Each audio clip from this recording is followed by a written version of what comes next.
This is Special Chronicles, giving respect and a voice to people with special needs. I shudder thinking how the world can be so cruel. I lend my voice to those who can't. It's time we try, it's time we care, it's time we stand. It starts with a voice. Welcome to the Special Chronicles show. My name is Daniel Smrokowski. I'm the founder of Special Chronicles and a Sargent Shriver Global Messenger alum with Special Olympics. Our website, specialchronicles.com, where you can stream our archives of over 750 episodes absolutely for free, and to follow Special Chronicles on social media, Apple Podcasts, Spotify, or wherever you get your podcasts. Again, specialchronicles.com. This week on the Special Chronicles podcast, so excited to welcome a new friend and fellow Special Olympics athlete who is also from Special Olympics North America, and is Wyatt. Wyatt is an athlete leader from Special Olympics Nebraska, and is the newly selected Sargent Shriver Global Messenger from 2024 to 2027. Joins us this week as a fellow podcast host to talk about his journey to this elite athlete leadership role. Please put your virtual hands together as we welcome Wyatt to the Special Chronicles podcast. Welcome, Wyatt. Thank you for having me. Thank you. Awesome. And I'll just imagine our audience, I mean, you as you go out and speak as an SSGM, you get used to that applause. Thank you. Yeah, that was cool. But it's good to have you on the program. I just want to thank my mentor, Karen, for dropping me a text saying you should have Wyatt on, who is a fellow podcast host. So it's good to get connected with you. If Brandon from SOI is listening, it's a little bit ahead of the connecting. Yeah. But it's exciting to get connected with you. Yeah, like I'm excited to come on. I've seen your podcast and stuff you've done on social media, and then when you asked me to come on, I was like, okay, sure, like that'd be great. This is my Awesome. second time I've been on a podcast. It's different on the other end, but yeah, it's great. It's different on the other end. And you said that you've listened to my you've listened and followed my podcast before. I probably shouldn't be surprised now, 15 years later, that that other athletes have followed and listened. But for listeners, why don't we share with the listeners how we got connected, and just to let them know, as an SSGM alum, I am our class. We are your predecessors in the Sargent Shriver Global Messenger role. So share with us how we got connected, and then what disability you were diagnosed with. Yeah, so we got connected through people in the Special Olympics International, community, I'd say. And I've seen like your face on the Special Olympics International website, and so that's when I didn't know who you were, obviously, but I was like, I've seen that guy before, but where? I was like, it's like, oh, right, the internet. I've seen him on the page. And so, I've just kind of known you from that. And then people, like, I think when I went to Capitol Hill Day this year to speak to senators about Special Olympics, some people mentioned your name to me, and I was like, oh, okay, cool. I think it rings a bell, but I was like, I could remember your name, but couldn't put a face to it. Then when I saw your face on here, I was just like, I know that guy, and then I forgot, But then when you started texting me, I was like, that's it. I got it now. Like, I know who he is. And now, since you also from the U.S. and our Special Olympics North America region, it'll be for you. And I should have done a little bit more research before going on before we started recording. And I'm going to pretend like I knew this off the top of my head. But the other Special Olympics, the other son, the SSGM from our North America region is Susan from up in Canada, correct? Yeah. Yes. So we were the two that got picked for North America, and so kind of go back a little bit. I knew nothing about like what this was. My old boss, Stephanie Sorensen, told me to apply, and he's like, "You should apply for this." I was like, "Okay," and I didn't really know what it was at first. I just was kind of doing, what your boss tells you to do, and then like I was filling out the application and everything, and during that process, like, the application was really hard. Like, it took forever. Yeah, I have to say, like, even 5 years ago, it was hard. Like, it is a difficult application. The questions were like, they weren't like worded complicated, they weren't complicated with the words and stuff. It was more like they just made you think, like, really deep, and it was just like you'd write something and be like, okay, that doesn't sound great. How do I make it sound better? So I worked on it for like probably 4 weeks, and then fast forward, my boss gets another job, and then I get another cool boss, Emma Slattery, and she's kind of like, I told her about how I applied for this job, and she's like, oh, that's great. So then she was in on kind of like getting the emails and stuff if I would get the interview, and she's like, you got an interview, and I made like the top 25. And then another cool thing was one of my teammates, my doubles partner actually in tennis, she applied too, Haley Wagner, and she also made the interview process as well. So I was just cool for the state of Nebraska just to have two athletes in the interview process. And then, back in my mind, I'm just like, and then the back of my mind, I'm like, it's cool. I'm applying for this, but I'm not going to try to get my hopes up too much because you're competing with people around the world. Like, you get it. Yeah. So, yeah, I get it. Yeah, totally. I get it. 5 years ago. We are going to put a quick pin in talking about applying to be an SSGM, and so we'll come back to that in a couple of segments from now. Yeah. But I thought we could take our listeners back to your both story of when you were born. So our listeners can hear your full story, and then we'll come back to where you are today. Sorry, I get ahead of myself sometimes, It's fine. We started with today being an SSGM. Now we're going to flashback, just like in the movies or in books. We're going to flash back to your both story, and then we'll come back.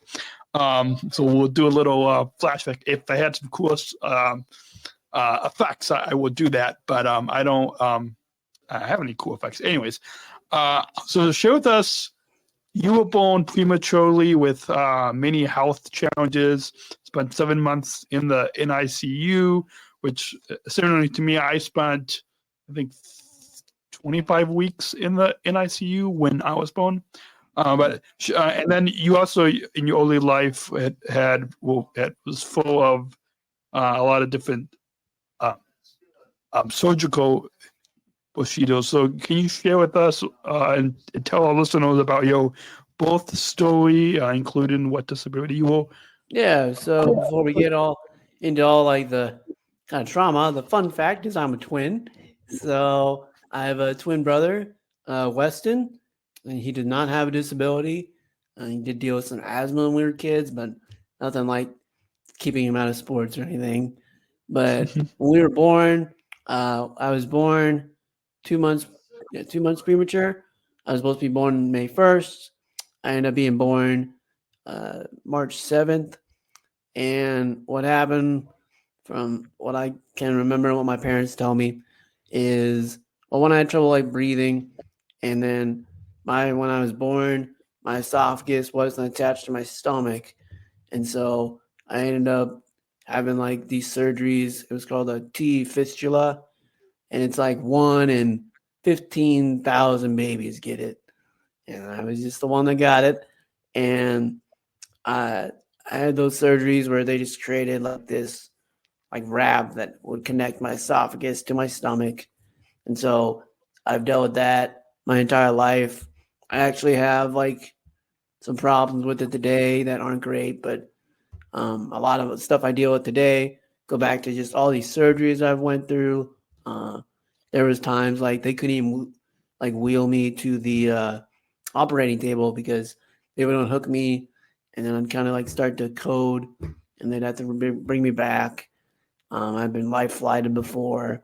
There's all these surgeries, and I'm kind of thankful that I was a baby because I don't remember any of this, trauma. And Yeah.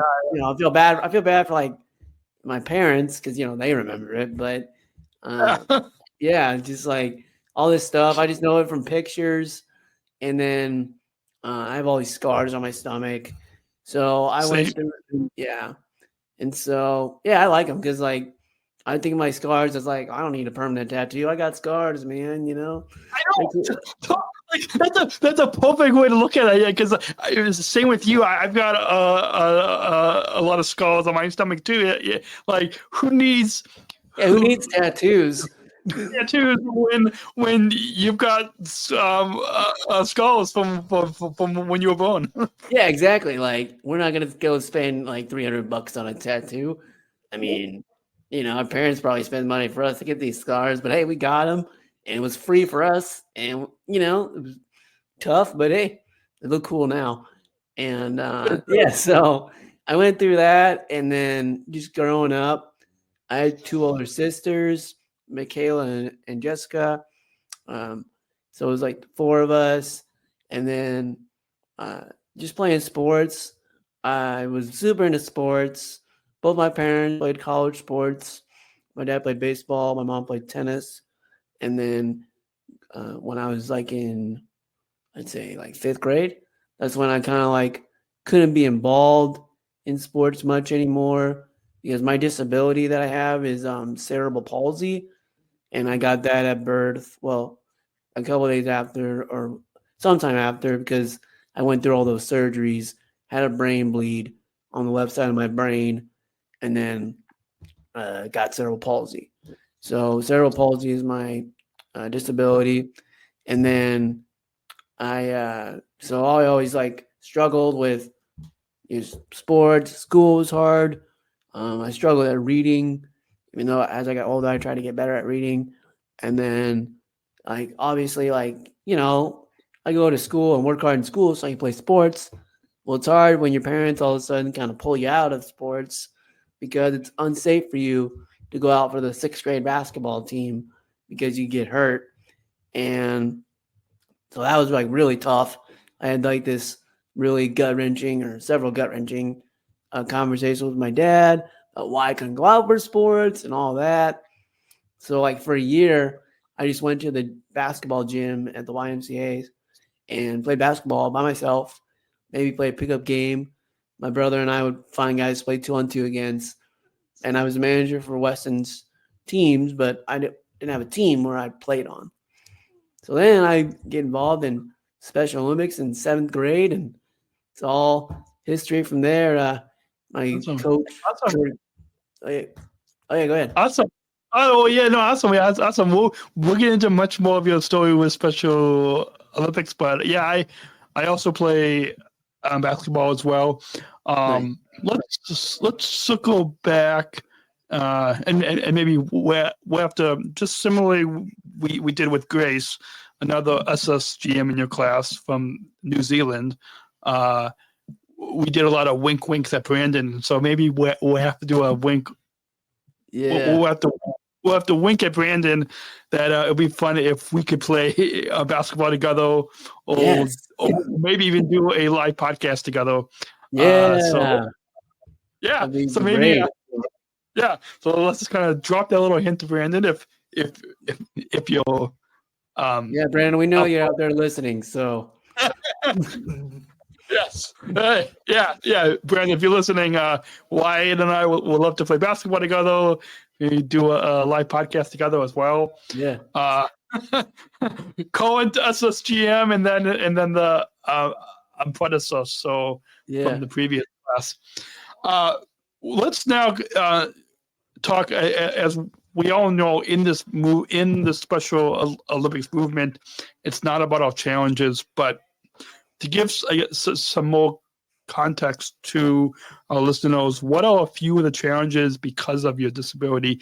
I read in, I'll let that fourth wall down to let our listeners know the show prep to have you on, why it was so easy because I read your bio.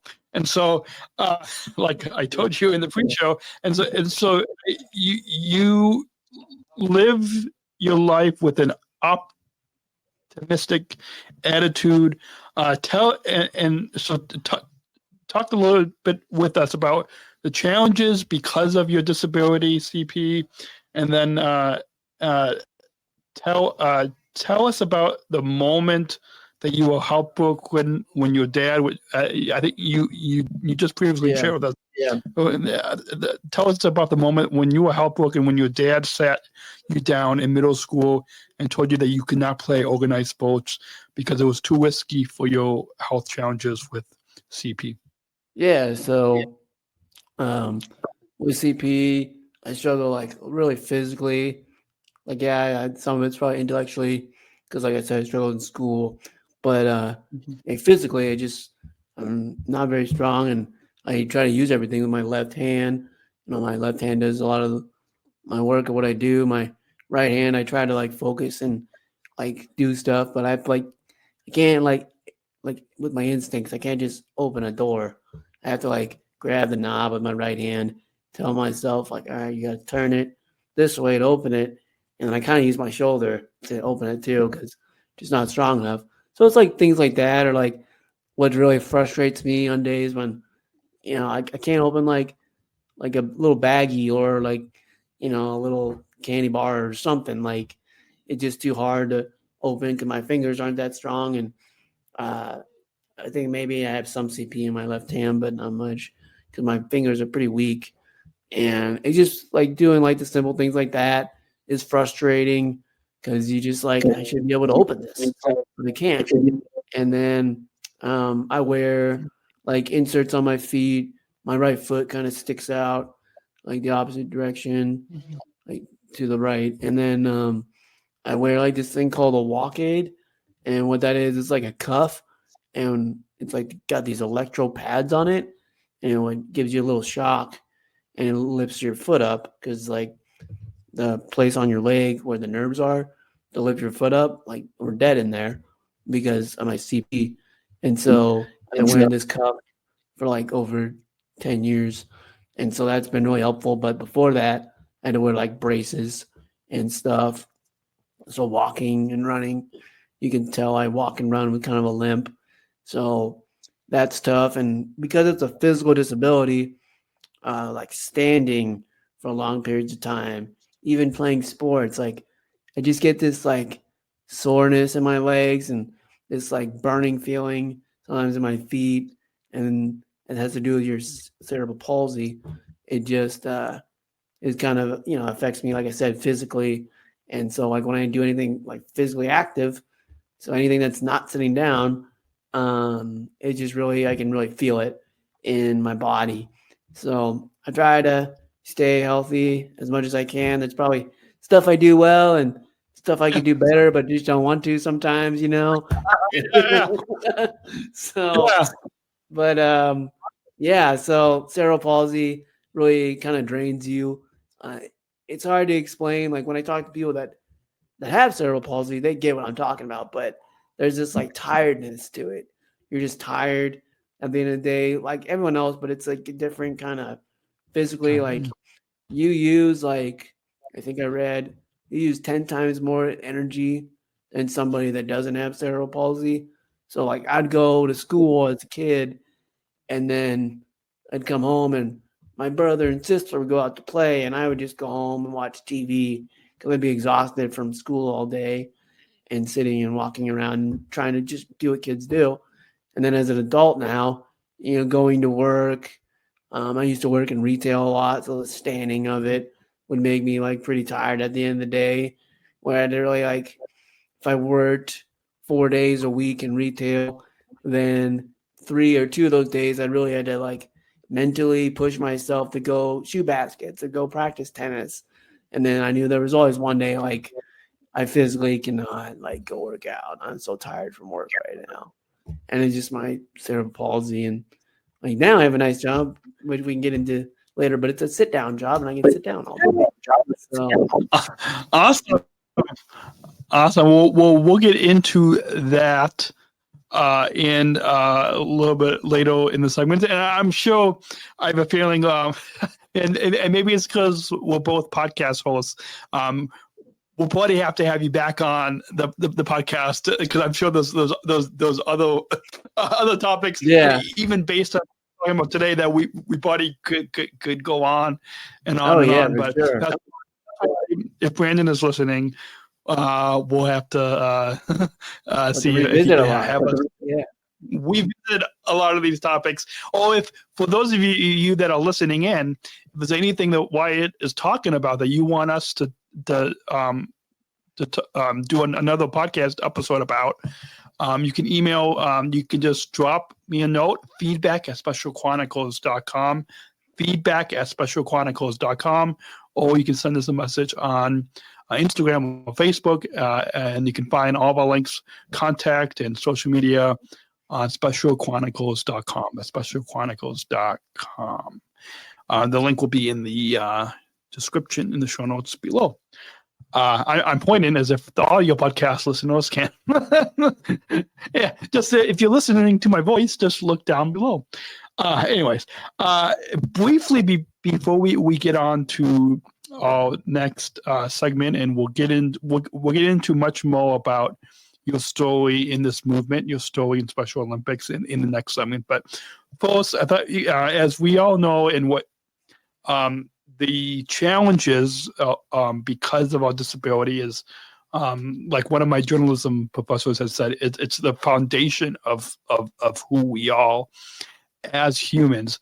But it's not as we all know in this movement, it's not about our challenges. And so what we talk a lot about, both in athlete leadership and in Special Olympics, in this movement, is about our joys and accomplishments. And that's a lot of the focus of even this podcast on Special Chronicles, is talking about our joys and accomplishments. And so briefly, and again, we'll talk more in the next segment, but kind of just give us maybe a brief 1 to 2 minute explanation of a few of your joys and accomplishments because of your disability.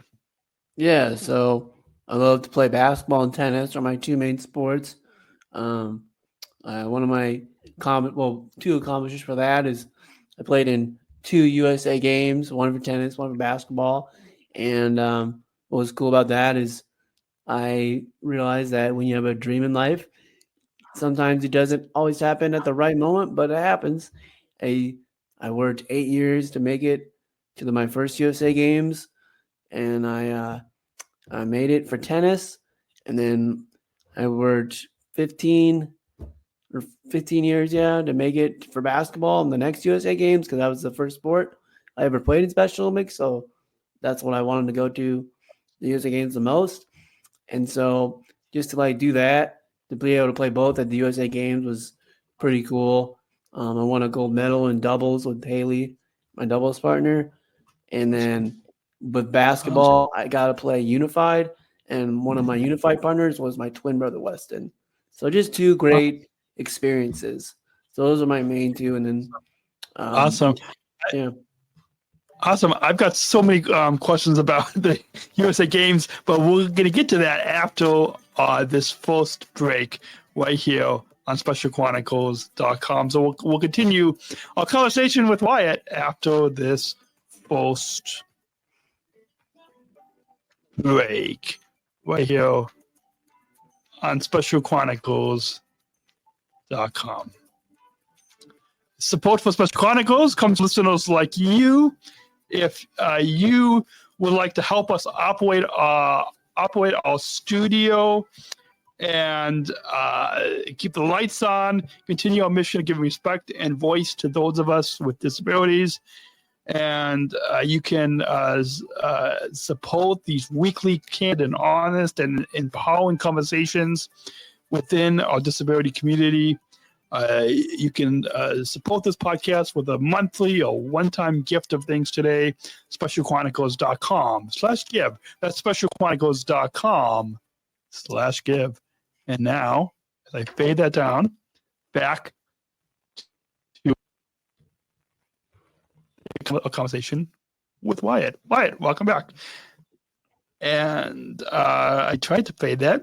I think that sponsor break was a little bit longer than what I need to work on trying to cut down those sponsor breaks. So we will try to work on making that 10 seconds, but it's hard. Anyway, when you've got a big long script.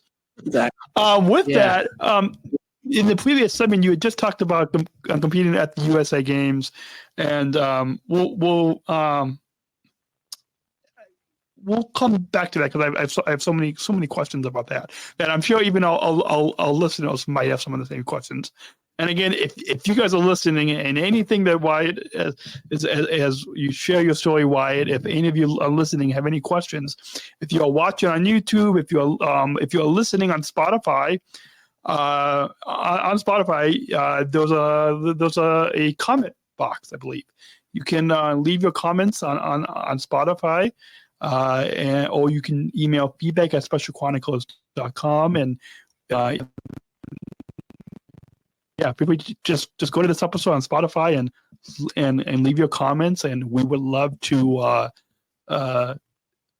hear from you. And if you have any questions for Wyatt, maybe we can compile a bunch of those questions and comments and have you back on the program, Wyatt. But you mentioned a little bit how you guys got involved in Special Olympics and this movement. Why don't you, I think my video, there we go. Why don't you share with our listeners, Wyatt, how you got started in our Special Olympics movement as an athlete, that hope that you had, that you shared in the previous segment, had turned you into competing in basketball and tennis. Just like you, I also competed in basketball. My team, the beginning of this month, we're taping this in February. My team got first place. I think over 2 games, I scored 18 points at the beginning. Nice. And so share with us how you got started in Special Olympics and as an athlete, and kind of a little bit more of that. Yeah, so like I said, I couldn't play sports anymore on my brother's teams. So my parents were trying to find me a league to play in, and they got in contact with the Special Olympics in Fremont, Nebraska, where I'm from and grew up. And my coach, Corey Piercy, told him I'll bring him down. Like, we'd love to have him. And so I'm like 13, go to my first basketball practice. And, like when you're 13, you're used to like playing with people your age. I go there and it's like teenagers, like high school kids, and, people that are 30, 40 years old. And I'm just this 13-year-old that's like, looks like he's 11 or 10 because I'm like that small. And yeah, it was quite an eye opener, but I loved it. Like, I was good at the only 2 things I was really good when I first started at was ball handling, and then I could pass. And so shooting I had to work on, but I just remember starting with basketball with Corey, and then I did track too. And then like I think the next spring. So yeah, 2009, I started playing tennis, and then I fell in love with that, and it just went off from there. I do tennis, like basketball and tennis, like I said, but football is kind of the other main sport I do. So those three are the ones I do, like I stick with, and then I'll switch back. Like I just started softball last year. That was super fun, and I think I'm going to track this year.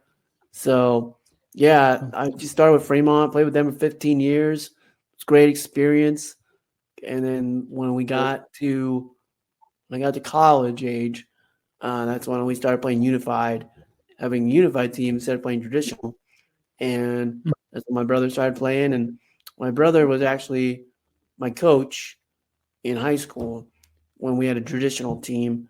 So I got my brother to be our head coach, and then our best friend Kenny, who's my just say the spoiler, he's my mentor for this SSGM or Sergeant Shriver, Global Messenger, and he's Yo, he's my mentor. Yo, No, my Kenny is my Kenny, your friend. Your friend. Awesome. Yeah, Kenny, my friend. So he's our best friend, and he was our assistant coach. So for the first 2 years, they just came to watch me play in middle school. And then freshman year, I just told Wes, I was like, "You're going to coach my team." And I was like, he's like, "I am?" Like, yeah, because we need someone that actually plays high school basketball right now. So you're going to be my coach because I'm the manager of your team. And so you're going to help out with my team. And then Kenny, it's sophomore year, and the next year, we just kind of like convinced him. Yeah. And we convinced Kenny to go out. Like, Kenny, just do it. It'll be fun. Yeah. And he loved it. So that was fun to have them as coaches. And then they transferred from coaching to playing with Unified and been taking off ever since with basketball, football. I've played Unified tennis with my sister Jessica a couple times. So, yeah, it's been really great. Awesome. Yeah, it sounds like a lot of fun. I've only done traditional sports, not unified sports yet. But yeah, it sounds like a lot of fun, and I'm sure the unified sports really shows people how you're able to play on the same team. Yeah. With others who don't have disabilities. Now this is the point, and I'm adding this to the show notes because I have so many questions about at the end of the first segment. You talked about going to the USA Games. I myself and a few of the other SSGMs from your previous class, we were at the USA Games in Orlando in 2022. Which USA Games have you competed in? What sports did you compete in those? And tell us a little bit about that. What that experience was like to compete on the national level. Yeah. Excuse me. So 2018 was when Seattle, and that's when I played tennis, and that was really cool because like we played in like the 5th division, Haley and I, and that was like the second highest level because then after us was like 5+, and it was pretty fun. Like my first match, I was really nervous and everything, but then I just kind of thought about all the surgeries I've gone through in life, and I had gone through a surgery 4 years before that, a back surgery that was really serious, and so I was like, oh, this is, if I lose, it's not as bad as like having a surgery. So I just like kind of calmed me down, and it was like just a dream come true to make it to my first one because I thought I was going to make it to 2014 when it was in New Jersey, but I had this major back fusion surgery. I had scoliosis like extremely bad, and I couldn't go. So that kind of was like what pushed me to recover on the really tough days was I'm going to make it to the USA Games in 2018. So I made it to Seattle, and I played against some really good players. The cool thing about Seattle was we made the finals for doubles, Haley and I, and we were down in the third set. It was a third set tiebreaker. So real quick on tennis, you played 6 games. They both win. We both split a set. Then you go to tiebreaker, played at 10 points. So we're down like 4-8, 2 more points, and we lose. We get second. We came all the way back and we won 10-8. It was crazy. So like just to get that was pretty insane. And then but competing at the high level, there's highs and lows, and a low competitive wise was for singles. I made to the semifinals, played one of my really good friends, one of my best friends, Matt Brema from Illinois, who has like the same cerebral palsy that I have. And I lost him in a third set tiebreaker in the semifinals. So, and then I won the third place match. I played really good in the third place match, but just like competing at the highest level like that taught me like, you're just an inch away here from winning or losing. And that's what I think a lot of athletes want. Like, yeah, we're out there to have fun, which Special Olympics is really, branded itself on, but we're also athletes. Like, we're here to compete and we want to win. And like, we don't win, but we want to play against the best. Yeah. And so like, I bet you're like that too, probably. Like, you want to play. Exactly. Like, I know, like my basketball coaches, so even like when I was swimming in the past,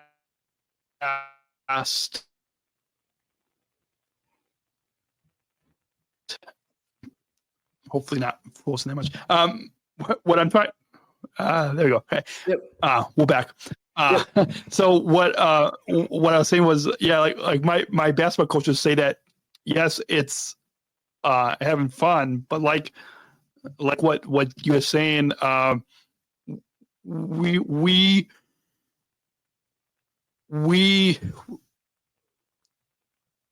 when you watch, we get into the competition. We get into the game, and we're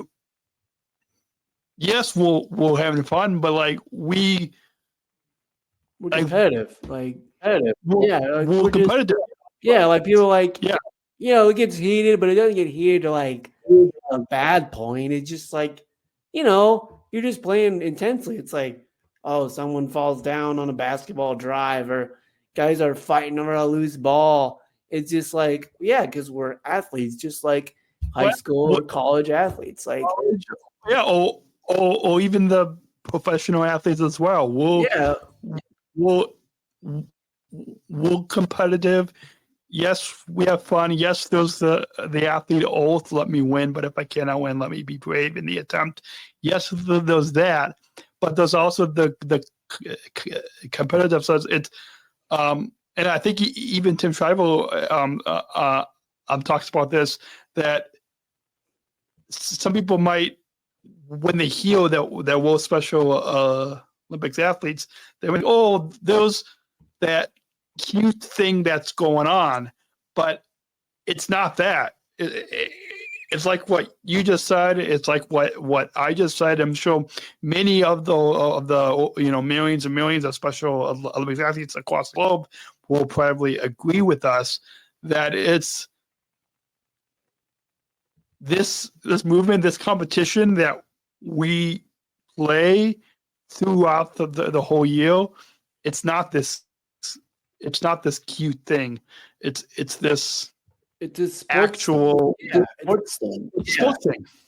Yeah, it's just like like we call it Special Olympics, and it's nice to say like, oh, that's a special athlete. Like they're like, that's good. Like you hear that all the time in the pros.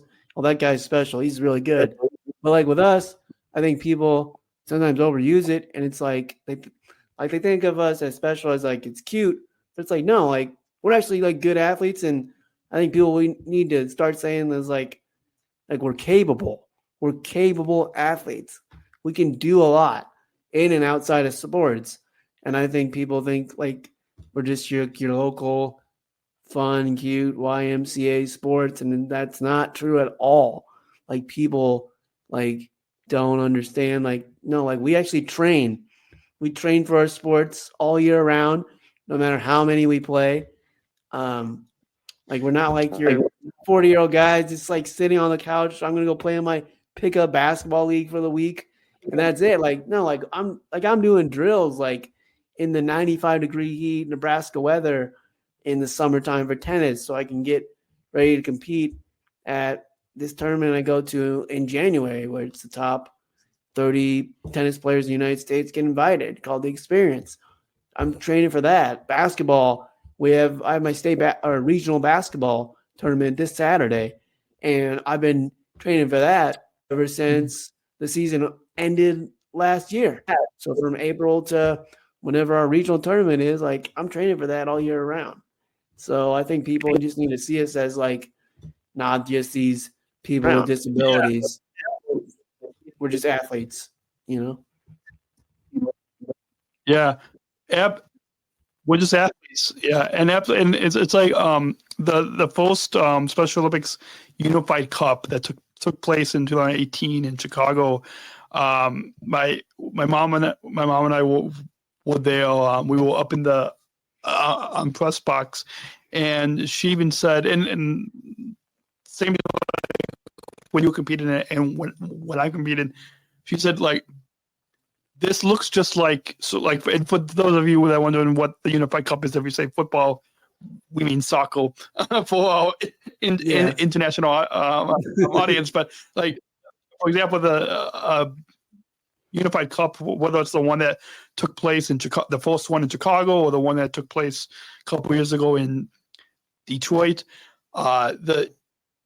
it's just like you're watching any other, like the World Cup or any other competition. That's all competition. Like what we've been saying for the past 5 minutes, it's the same type of competitive competition, and that's something else. Like as an SSGM, as a Sargent Shriver messenger, that you and like what I've been doing the past 5 years, when we go out and talk to, whether it's different businesses, companies, different community leaders, that's what we'll educate them about, right? Yeah, exactly. Like we're just educating them that like, look, like everyone can belong to Special Olympics, but now it's different. Like there are levels, like, and some of them are elite levels. Like we have this soccer team called the Union. It's called Union Omaha. It's a minor league soccer team, so it's a pro soccer team. Well, they have a unified team that you can try out for, but they cut you if you're not good enough to make the team. They're not saying, "Oh, you can't play soccer." No, you didn't make the Union Omaha team that travels and plays other teams from other states, and I think it pushes athletes. Like it pushes athletes like, oh, I'm going to get better and I'm going to make the team next year. Or like the athletes that made the team, they're not just guaranteed a spot for next season. They have to train all year round again and try to make the team the next year.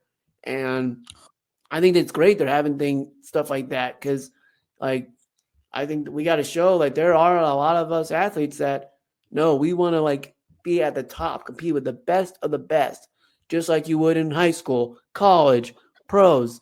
Like just because we're Special Olympics doesn't mean we're just here to like, oh, we're all going to play at the same level. Everyone has a different skill level, and some people are better at one sport than the other. Like the soccer team, I'm not trying out for the soccer team. I'm not going to make the select soccer team, but I play on the local level. I'll play on the local level. I'm good on the local level for not really playing soccer that much, but I'm not going to go out and try out for this travel soccer team when I don't even practice soccer that much. I mean, one of my best friends, Garrett, he's on the soccer team, and he's on it because he practices a lot and he puts in the work and he makes a team. So I think people got to learn that we're just like right? Like I said, high school, college, pro sports, there's tryouts and there's going to be an elite division. But if you don't play in an elite division, or not like other sports where we cut you and you can't play, we got other divisions where you can play and be competitive. So Absolutely. Well, we all reaching up at like 45 minutes. I know it like time flies. So we're gonna try to kind of keep the show moving so it's not too long for our listeners. But of that sport competition that we've been talking about for the past 10 minutes, if it what's really important is for us to be healthy.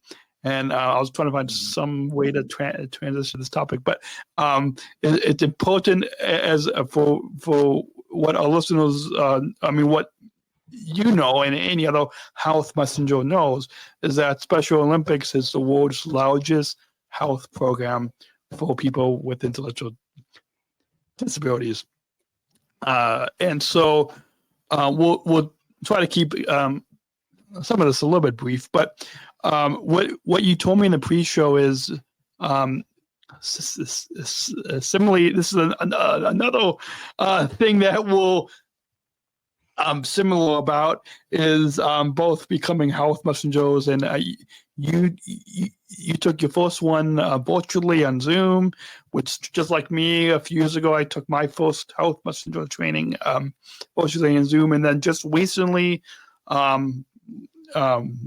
We both not in the same state, but in you in Nebraska and me in Illinois have you've recently been trained as a health messenger and our paid health intern at Special Olympics Nebraska, so this past weekend I became a trained health messenger, and in March 2020, along with our director of health and coach services at Special Olympics Illinois. I co-hosted a 5-part health mini-series on this. Am I a little frozen here? Let's see if we can get unfrozen.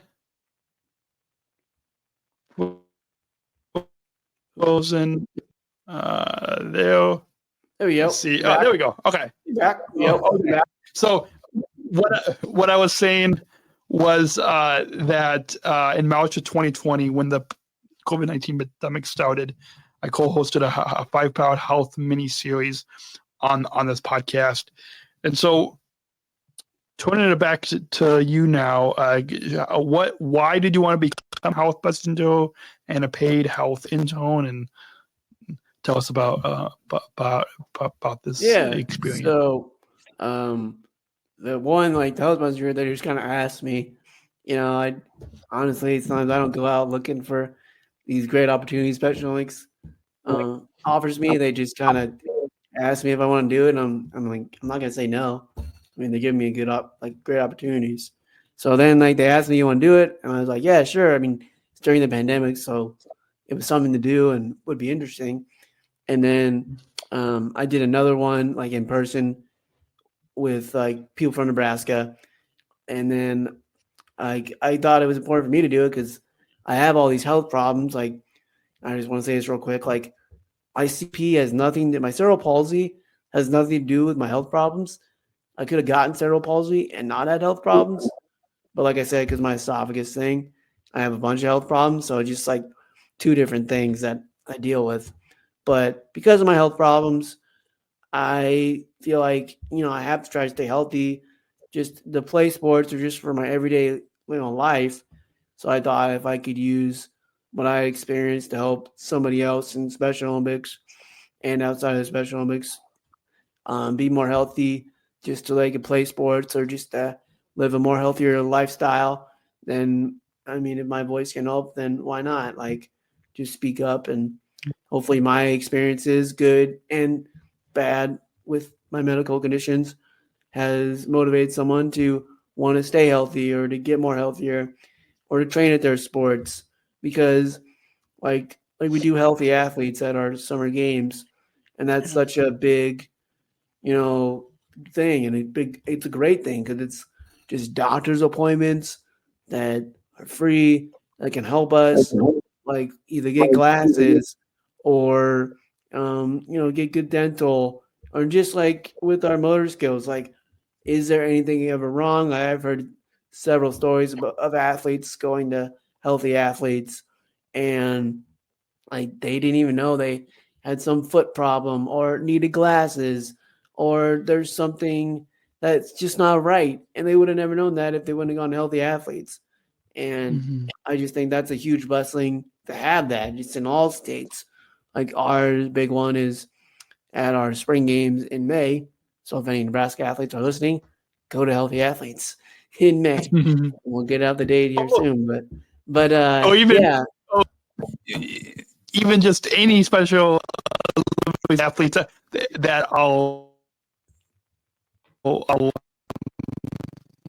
whether you're in Nebraska, like just like any athletes, like Illinois or any state or country. Yeah, for sure. Like Illinois, Nebraska, go to your healthy athletes. I don't know. We go like clinic. That's it. That's what I was looking for. Clinic. Yeah. And, because it's really going to help out. Like I got new glasses there several times. It's cool. They like see your feet. Yeah. Right. And they're free. You know how much like glasses cost? They're a bunch, man. And I can't tell you, there's probably over 50% of people I've seen like athletes in Special Olympics. I'm just guessing, but I just seen a bunch of athletes wear glasses all the time. So it's just like, like it's good to get that. That's like kind of my number one. Like, all right, wear the glasses. I need new ones. I need to go get some. And like dental, I think is the next important one to go to. It's really important to go to the dentist. I know with me personally, I've had some insurance issues every now and then with seeing the dentist. So going to healthy athletes is always a big helpful thing to do. And then just like they do feet. And, if your feet hurt like that, I've had back problems before. And they could say like your feet can lead to like back problems. And as someone that's had back problems, like that's never fun at all. So just like being healthy, going to healthy athletes and learning about health and using it outside of healthy athletes, like in your sports or just in your everyday life. Because if you're not healthy, like it's just hard to get on the playing field or, just enjoy life because you're struggling with some medical thing that just is hard. And it's hard to get back to where you were when you're not feeling it. So. Awesome. Absolutely. I totally agree. I'm sure we could spend a whole episode just on talking about healthy athletes and being a health messenger. And so maybe we'll have to, and again, we remind listeners, if you're listening on Spotify or leave us a comment or drop a note, feedback at specialchronicles.com, feedback at specialchronicles.com, or go over to Spotify and drop us a comment and let us know if there's any topics that you want to have Wyatt come back on the podcast. And I'm sure Wyatt, if any of our listeners want you to come back on the podcast, I'm sure we can talk more about some of these topics. Sure. Yeah. And so moving right along to athlete leadership, can you have I read in your bio that you have a love of speaking about overcoming adversity and have had the opportunity to participate in many speaking engagements on behalf of Special Olympics Nebraska, and now, which we'll get into in the next segment, about being a Southern Traveler global messenger. And so now you're speaking, your athlete leadership is going to be taken to the global stage. But thinking back on, can you tell us when you got involved in athlete leadership and how and why that you wanted to get involved in athlete leadership? Yeah, so I thought it was a good way to give back to the Special Olympics for everything they do for us. And then kind of like back to my story, I found out the months go along and it's like right before Christmas and I'm talking to my boss or my supervisor, Emma, and like my parents came to the office because I went from being a Special Olympic intern to Now I'm a program associate for Special Olympics Nebraska, so I'm a part-time employee now, not an intern anymore. So I walked into like the conference room, and I see something on the screen, and I'm like, "This might be what I think it is." Because I just remember on the form you fill out, like, we'll let you know the week before Christmas, and I was just like, "Wow, this might be it." I kind of assumed that's what it was, but didn't want to get my hopes up. And sure enough, Tim Shriver does the whole Awesome. spiel. So we're gonna put another quick pin. We'll get into more because we'll leave our listeners on the edge of the seats for the next segment. So for those of you who listen, keep listening because you do not want to miss hearing about Wyatt's reaction to being a SSGM. And we're gonna move quickly on, and just because I'm looking at the recording clock here, and we are at about 56 minutes, so we're gonna move on. I hate to rush any part of your story, but becoming a podcast host, similarly to you, I've been podcasting for 15 years. 15 years now. How long have you been? I think it's been like, probably a year and a half, maybe, or close to a year and a half. Seems like longer. Awesome. But awesome. yeah. So awesome. I've been doing that. Awesome. Yeah. So in addition to this weekly podcast, there's a couple other athletes that have podcasts on our network, on the Special Chronicles network, and so I've developed this into a platform. But coming back to you now, Wyatt, you won 2 podcasts with your best friend, another you were just telling me in the pre-show with your twin brother, and a 4th that you started with Special Olympics Nebraska to promote health and fitness. Can you share with the listeners what all? And I'm sure we could talk about podcasts. So a whole episode. This could be a whole. We could do like several. I'll be back on, man. I'll be back on. So. Yeah, you. So again, if Brandon is listening, now that Wyatt and I have got connected, we'll have you back on. So many more times throughout your term as an SSGM. But what are the titles of your podcast? Which I am now following and listening to one of them. But what are the titles of your podcast? Why did you want to get into podcasting?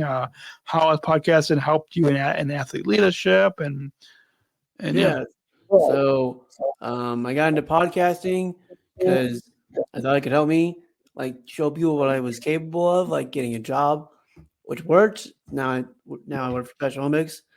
And so Be Unexpected is my first podcast with my best friend, Jake Burnside.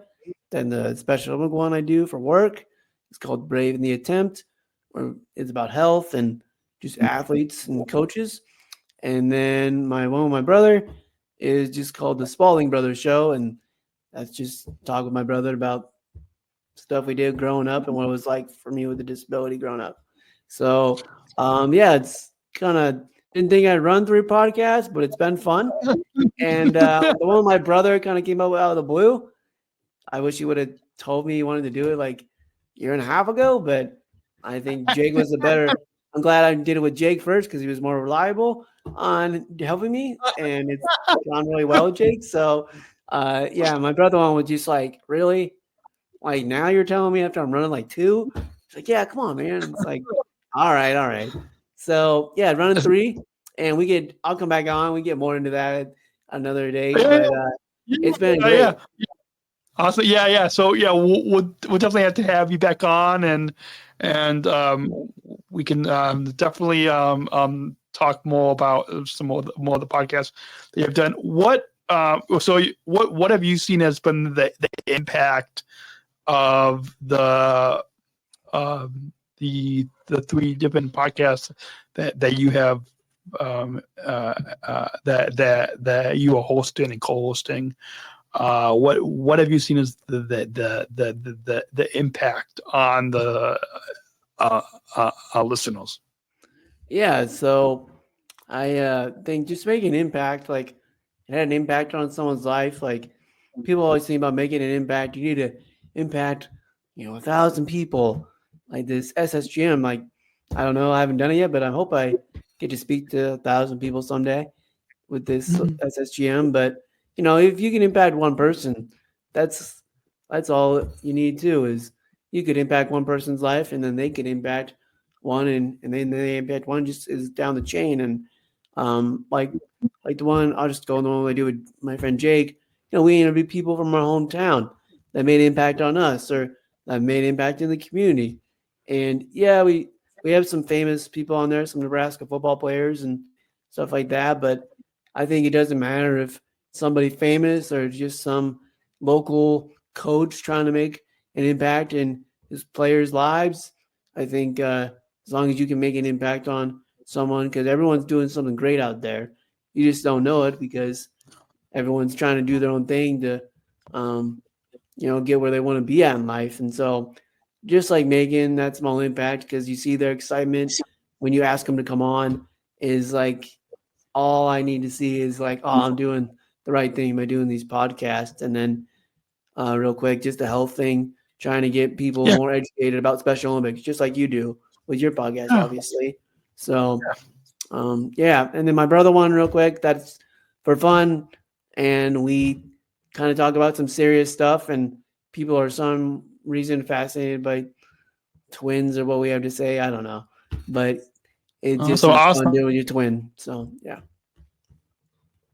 Oh,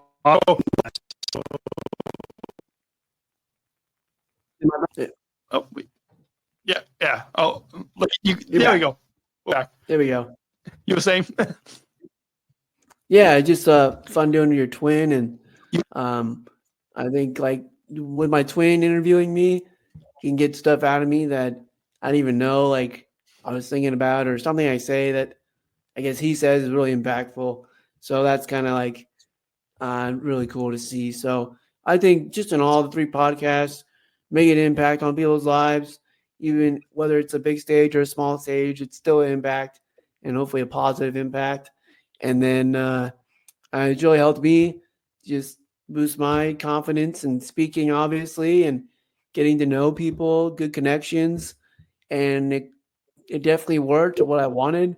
I was trying to get a good job, and that's how I got my job with Special Olympics Nebraska. Was they heard about my Be Unexpected podcast and wanted me to start one for them. So I was like, wow, it worked. So awesome. Yeah. Awesome. Yeah.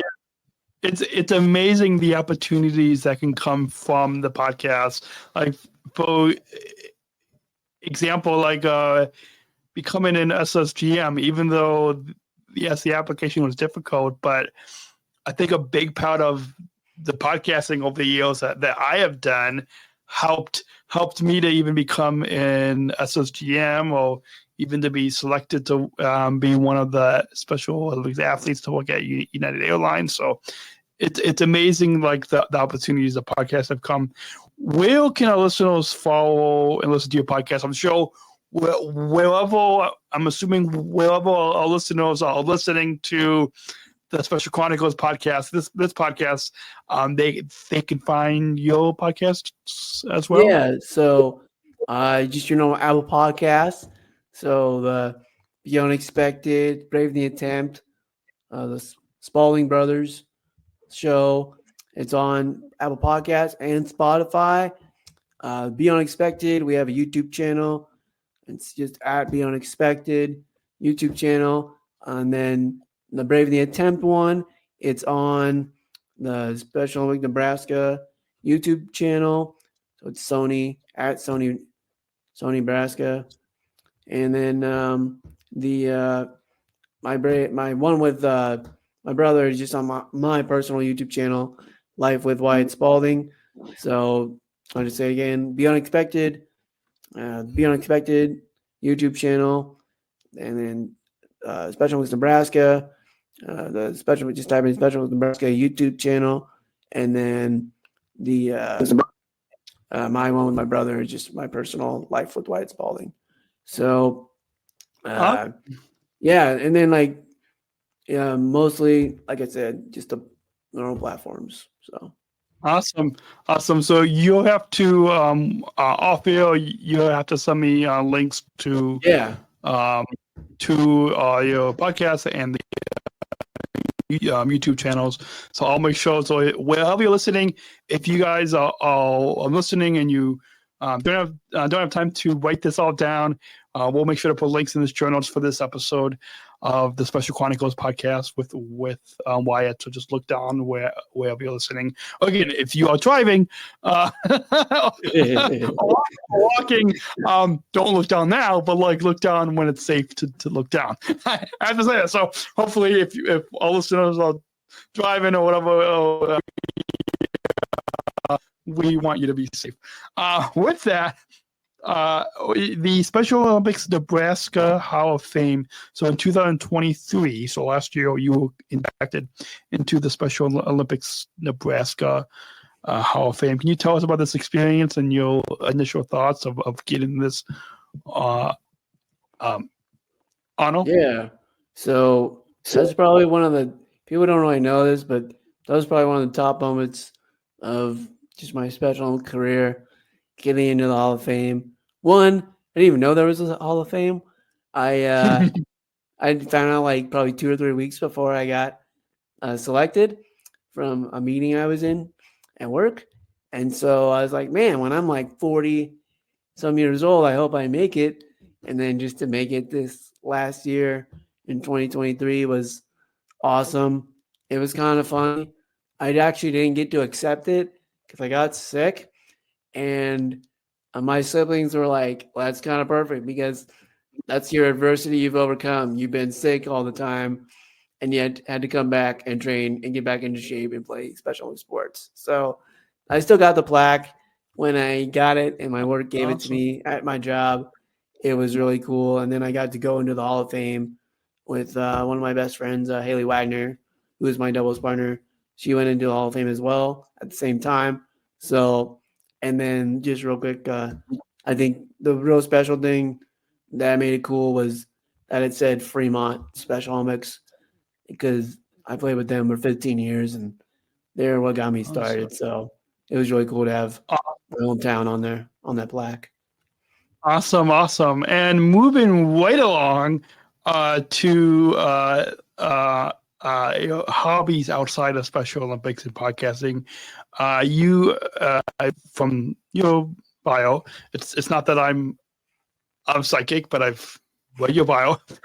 Yeah, that's you love reading biographies on sports and crime, and you also love listening to podcasts, which just like you, I love listening to podcasts. I have probably too many podcasts that I am following to listen to in a week. Oh my God. Yeah, me too, man. I hate to unfollow, but like, I don't know, everything from comedy podcasts to Christian podcasts to family podcast to Special Olympics podcast. Like there's so many podcasts that I am following. But with that, can you, what are one or two of your favorite titles of biographies that you like to read? And then also, what are a few of the podcasts that if like, I mean, I use Apple Podcasts and Spotify to listen. So yeah, me too. On your Apple Podcasts and Spotify, what are just a few of your favorite podcasts? Yeah. So like book wise, I mean, I guess my favorite book is One Shot at Forever. It's just about a small town team, actually in Illinois, baseball team, and they compete against schools like 3 times their size and make it far into the baseball state tournament with a coach that is like back in the 70s or something, but a coach is kind of like a hippie, and so it's pretty cool. And then so that's probably my favorite book. And then for podcasts, I really like the 3 and Out podcast. It's an NFL podcast. Listen to that. And then just anything college basketball is probably my favorite thing to watch. So I probably listen to like too many college basketball podcasts. They're all like the same topics, but I just want to hear everybody's opinion and takes. And then for crime wise, I just like crime documentaries, and I like real time stuff. I like military. I like reading about like what happened like in the military, like in the country. So yeah.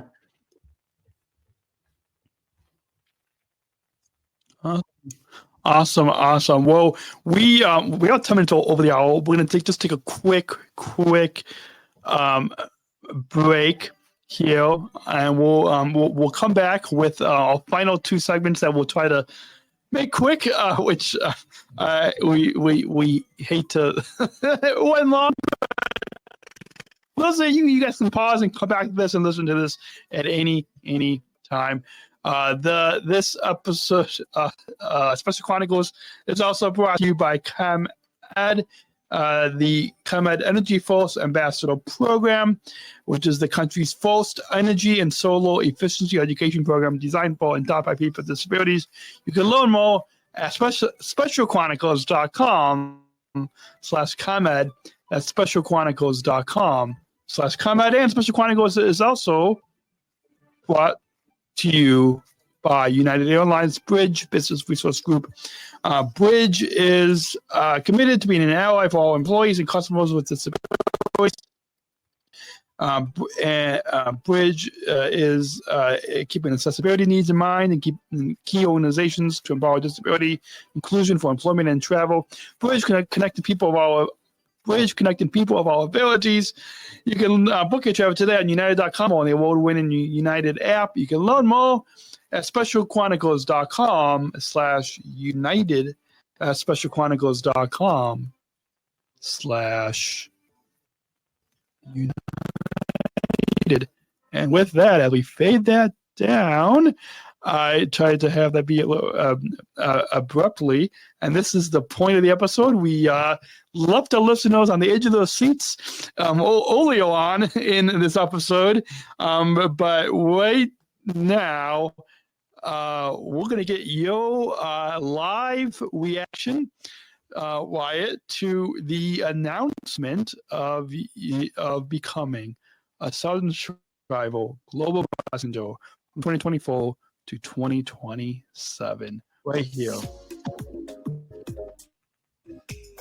Quick video to watch. Margaret, this is your X Factor Logan. Hello, I'm Tim Shriver, and I'm the chair of International Fan Chief. But my great honor today is to let you know that you have been accepted. Reward.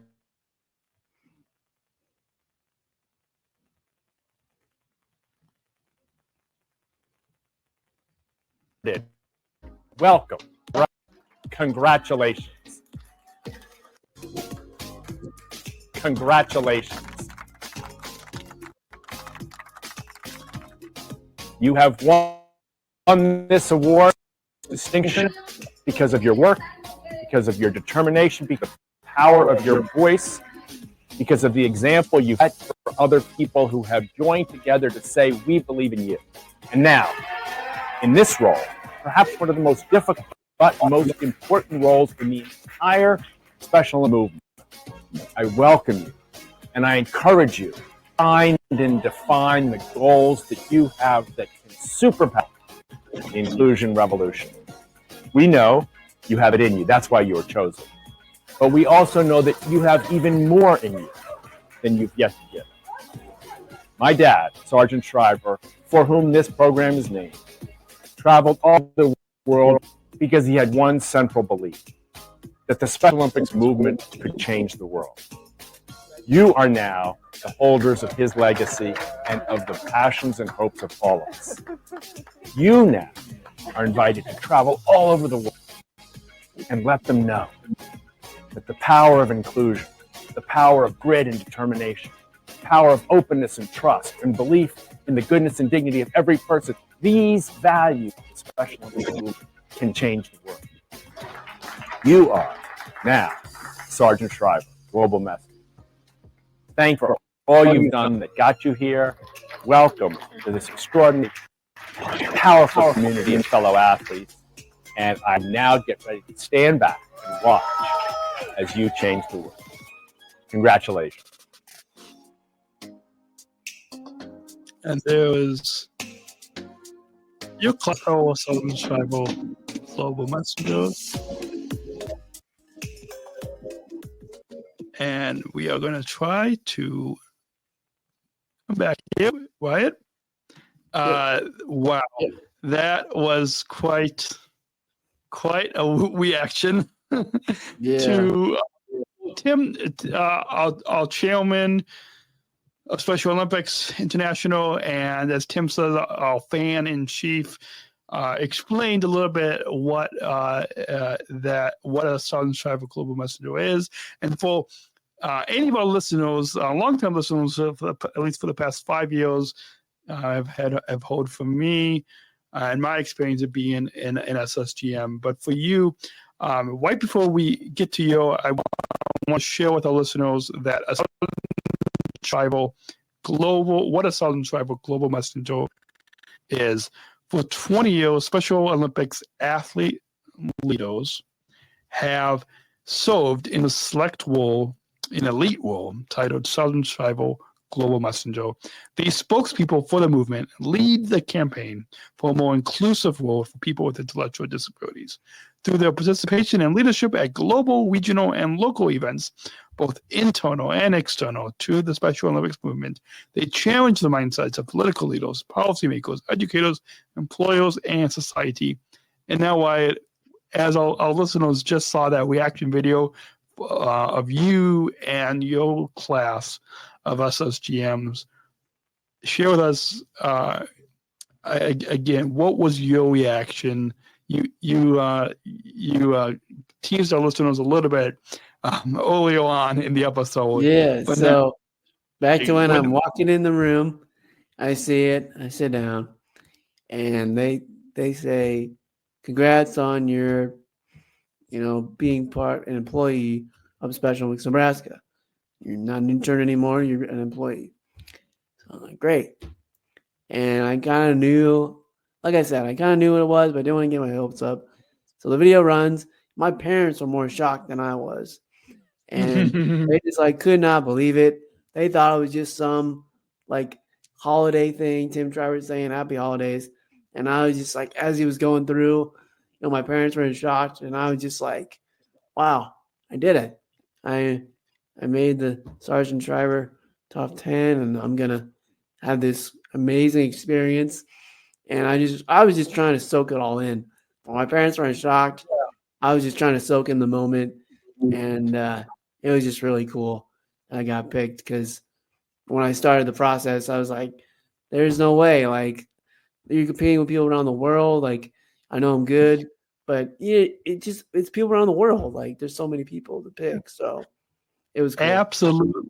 Yeah. It's a big honor to be chosen among millions and millions of athletes and athlete leaders to select only 10 of us, 2 from our North America region, but 10 from across the globe is such a huge honor. A lot of responsibility as well. It's not just a title, but it's you have an opportunity to speak on behalf of the movement, speak on behalf of all of us athletes, and to join, once you're in SSGM, once you're a Southern Tribal Global Messenger, you're always a Southern Tribal Global Messenger. So you are joining our SSGM family. Why did you want to become an SSGM, and what all as well as what are a few of your goals for this 2024 to 2027 term? So I wanted to join because I wanted people to hear my story, kind of hear what I've gone through, what I'm kind of going through now. I still deal with medical conditions on a day-to-day basis, and life isn't easy, but you're going to face adversity, and you got to overcome it if you want to achieve stuff in life. And I hope my story can kind of say that. And I want to speak and be a huge voice for Special Olympics and make an impact on Special Olympics that, people will remember that's a good impact, and, change Special Olympics, make it even better, even though it's great now, but, you can always improve. And I hope I'm a small or big part in how we can change Special Olympics now. So, and then, I mean, just kind of like I said with the impact thing with my podcast, like whether it's podcast or impact, you want to leave a good impact on someone's life, that you helped them and you made somewhat of a difference. So I'm just hope I can represent the North America good and make a difference in people's lives for the better. And I think, like I told people, like it's my big break in speaking. Like I think I finally kind of got like on a big platform, so I got to go out and deliver. So yeah, and I'm sure you're going to do a great job. And as one of your predecessors, as an SSGM alum, I'm here to support you. And now that we've got each other's phone numbers and emails, you can reach out to me anytime, and I'll be happy to help you as well. What you just shared on the impact that you hope to make in your SSGM tome, I love that you said that that you hope to share with people in the community about the overcome that they too can overcome obstacles in life and go for their dreams, just like a lot of athletes have done. And I think that's a big message. That I'm sure when you speak to audiences across the globe, hundreds and thousands of audiences, that you'll be able to, similarly to what you have done in the past hour and 20 minutes, sharing your story on this podcast, how you shared your story on your podcast. But yeah, it'll be an incredible to watch you on this global stage. When Special Olympics International had shared the reaction video that our listeners just watched a few moments ago, listened again if you're listening to the audio podcast, Tim Shriver, our chairman of Special Olympics and fan-in-chief, recently posted on his social media the announcement of your class. I don't know if you saw that, but Tim had a challenge for your SSGM class, and he challenges your class to push the transformation of inclusive sports and create a world where everyone, regardless of their ability, is accepted. Choose to include. Can you briefly comment? We've got just a few moments left. Can you comment on Tim's challenge for your class? Yeah, I think the challenge is like we need people to see Special Olympics as not just, oh, they're special, like they just play these sports so they can play and have fun.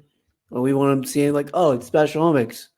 It's a competitive sports organization, and these athletes, not kids, athletes are, working hard for in and off the playing field, and it's an organization where everybody can be involved. I hope Special Olympics is just like high school or college sports some days, or maybe I don't know how they would do it, but you have like a minor pro system. I don't know, like you send some tennis players to play at the U.S. Open, or have a select basketball traveling league, or just like any other sports organization. That's what we are. We're not just your local 1 to 2 years basketball tournament.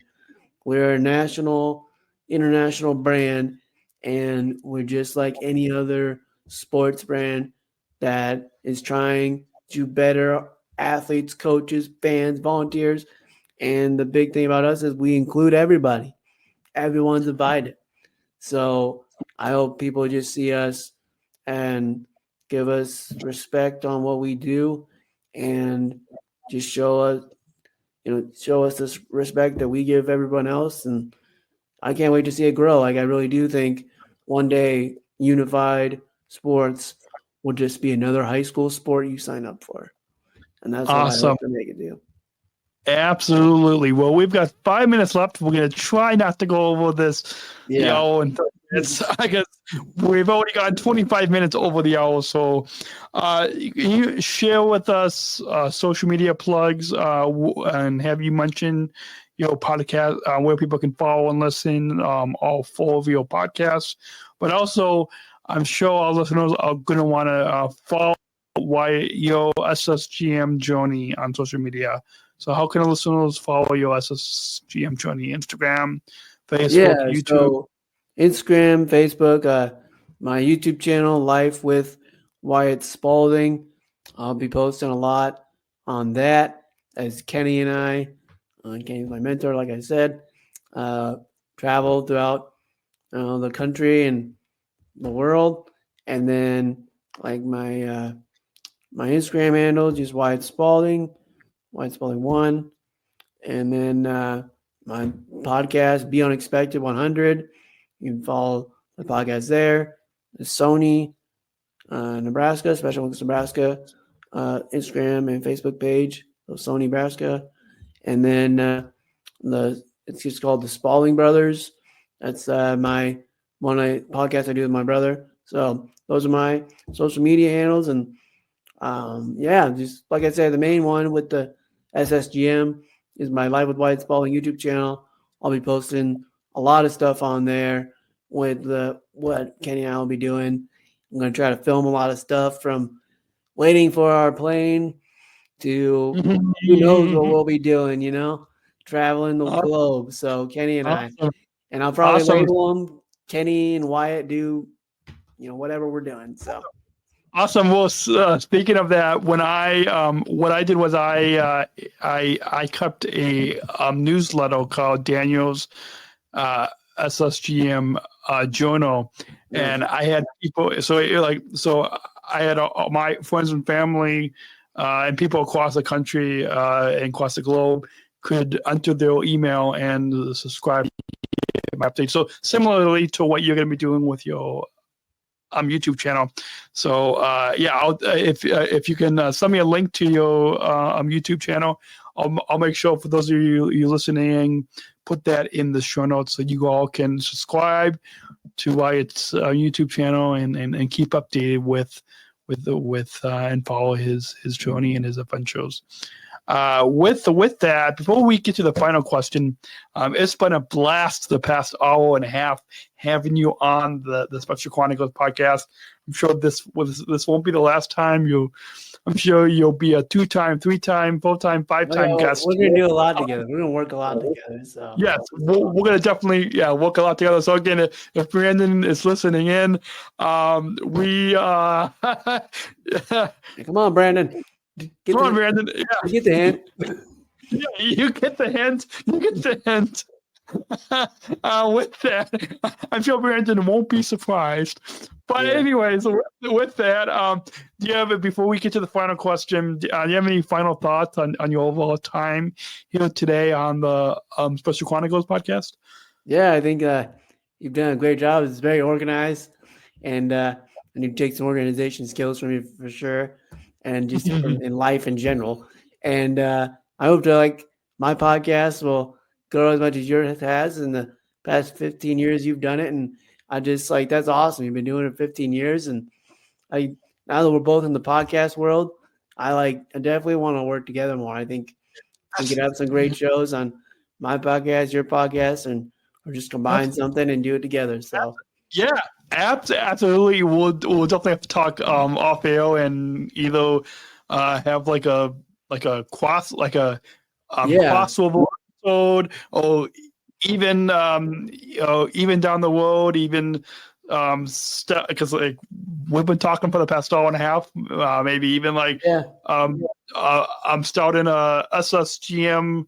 Maybe we could even start a SSGM podcast. Yeah. Where we can host together. Yeah, that'd be sick. That'd be cool. Yeah. Awesome. So maybe we might want to talk to Brandon about that, but but yeah, I think that could be really cool. So with that, we've got a bumper. We're gonna go ahead and roll this bumper that will introduce the final question as we wrap up our time here today with Wyatt on the Special Chronicles. So let's. Oh wait, I have to pull up. I had a different.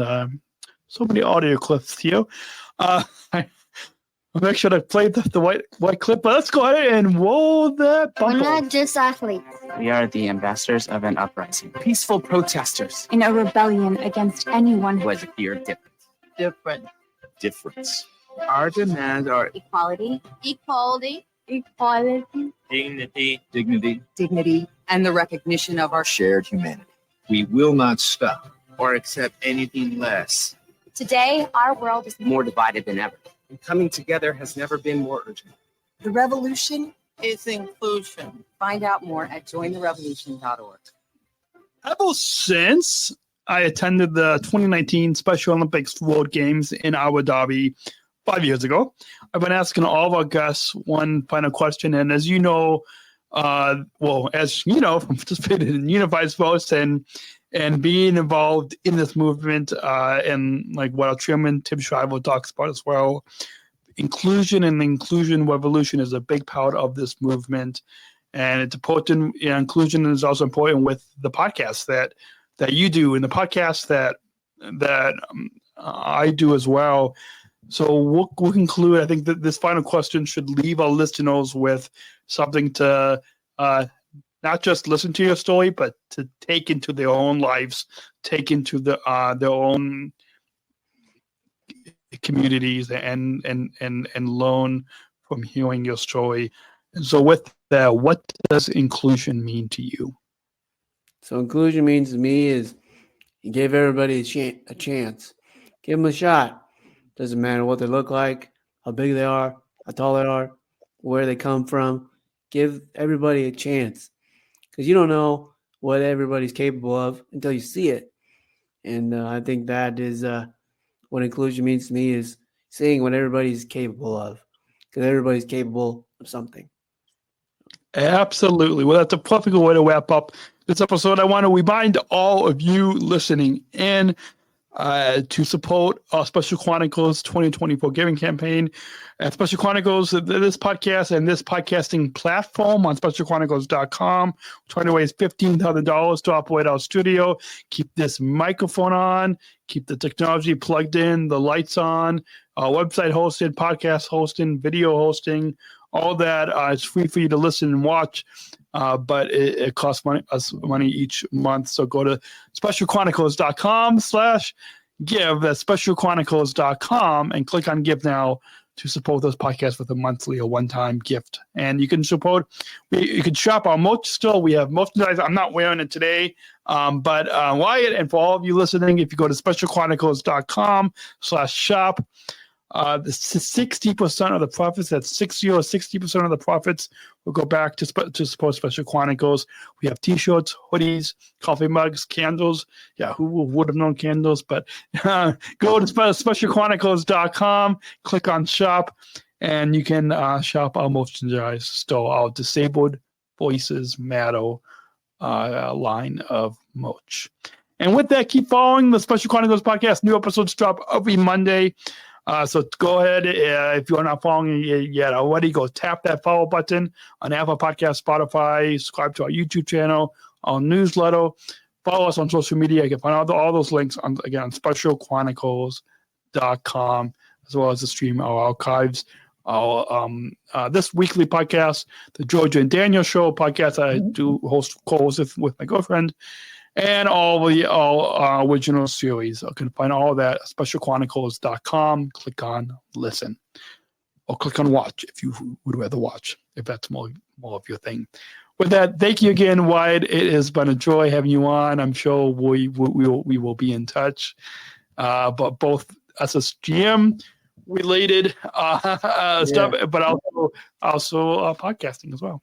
Yeah, thanks for having me on, Daniel. It's been great. Awesome. No problem. And have a great night, or if you are listening, have a great morning or afternoon or whatever time that you are listening or watching this episode. Until then, maybe we could say choose to include at the same time. And until then, remember to choose to include.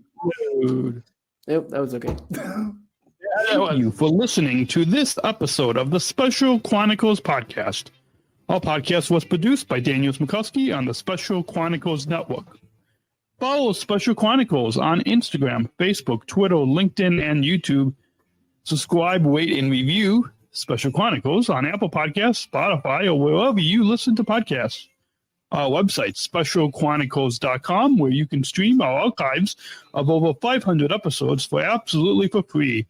Also, there's a list of our favorites, original series, award-winning columns, and blogs. And sign up for our newsletter to receive exclusive bonus content delivered to your inbox. Again, specialchronicles.com. Special Chronicles is hosted by Podbean Podcast Hosting. Our live streams are powered by StreamYard. Thanks, as always, to our business manager, Adam Smrokowski, who always encourages us to never give up. I'm Daniel Smrokowski, back next week with more stories. Special Chronicles, giving respect and a voice to people with special needs.